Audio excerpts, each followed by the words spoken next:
கூறியுள்ளனர். இந்த மாதிரி கஸ்டம் டிபார்ட்மெண்ட்லேருந்துலாம் யாரும் கால் பண்ண மாட்டாங்க. இந்த மாதிரி ஒருத்தவங்க வந்து கால் பண்ணி, உங்களுக்கு வந்து விலை உயர்ந்த பொருள் வந்திருக்கு, 14.5 கிலோ இருக்குது, இந்தந்த மெட்டீரியல்லாம் இருக்குது, இதை நீங்கள் வந்து 1 டேக்குள்ளே நீங்கள் வந்து டெலிவரி எடுக்கலை, மெயின்டெனன்ஸ் சார்ஜஸ் அப்படின்னாக்க இதை நாங்கள் வந்து திருப்பி அனுப்பிச்சிருவோம் அப்படின்னு சொன்னால் இது பொய். உங்களுக்கு தெரியாமல் உங்களுக்கு யாரும் பார்சல் அனுப்ப போகிறதில்ல.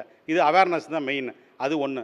செகண்டு, இந்த மாதிரி வந்து கஸ்டம் டிபார்ட்மெண்ட்லேருந்து வர்றேன், போலீஸ் டிபார்ட்மெண்ட்டுக்கு வந்து நான் வந்து காலை ட்ரான்ஸ்ஃபர் பண்ணுறேன் அப்படிங்கிறத நினச்சி நீங்கள் பயப்பட வேண்டிய கிடையாது. இந்த மாதிரி இது வந்தாலே இது வந்து ஏமாத்துறதுக்கான வழி அப்படிங்கிறத தெரிஞ்சுக்கிட்டு நீங்கள் உடனே வந்து காலை டிஸ்கனெக்ட் பண்ணிடுங்க. அவங்கள்ட்ட காலை பேசாதீங்க. உங்களை வைக்க விட மாட்டாங்க.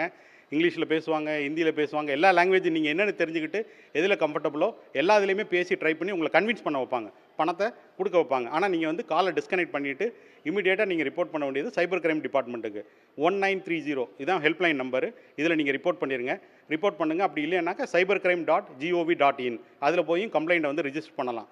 நீங்கள் கம்ப்ளைண்ட் ரிஜிஸ்டர் பண்ணும்போது பண்ண வேண்டிய 2 விஷயங்கள், எந்த நம்பர்லேருந்து உங்களுக்கு கால் வந்தது, ஓகே, அப்படிங்கிற அந்த கால் ஹிஸ்ட்ரியோ இல்லை உங்களுக்கு வாட்ஸ்அப்பில் ஏதாவது கம்யூனிகேஷன் வந்திருந்ததுன்னா அதையும் நீங்கள் நோட் பண்ணிவிட்டு கம்ப்ளைண்ட் ரிஜிஸ்டர் பண்ணலாம். மூமெண்ட் இந்த மாதிரி ஒருத்தர் வந்து உங்களோட இமெயில் கம்யூனிகேஷன்லாம் எனக்கு தெரியும், உங்கள் ஃபோனெல்லாம் எனக்கு தெரியும் அப்படின்னாக்க ஃபோனை ஒரு தடவை நீங்கள் ரீஸ்டார்ட் பண்ணிடுங்க. அது ஒன்றும்.